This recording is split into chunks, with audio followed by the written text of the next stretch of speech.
some explanation of results and then conclusion. So what is the motivation for this research or this workshop? Voice range profile is one of medical examination of capabilities of voice, you will see later, but it needs a special technique, special acoustical condition, special technique, and experienced examiner who is doing this examination. The best way is that the examiner is vocally trained. We have done many projects about this in this field of voice range profile and medical measurement.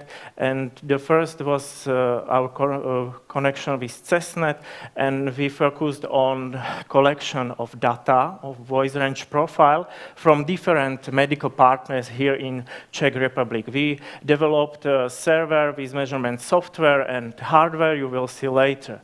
But we were a little bit disappointed because in result, data we have collected was not good quality, but it was not because technical reason. The main reason was that to do this examination, you have to be really trained to doing this, and you need to be patient with the patients and so on.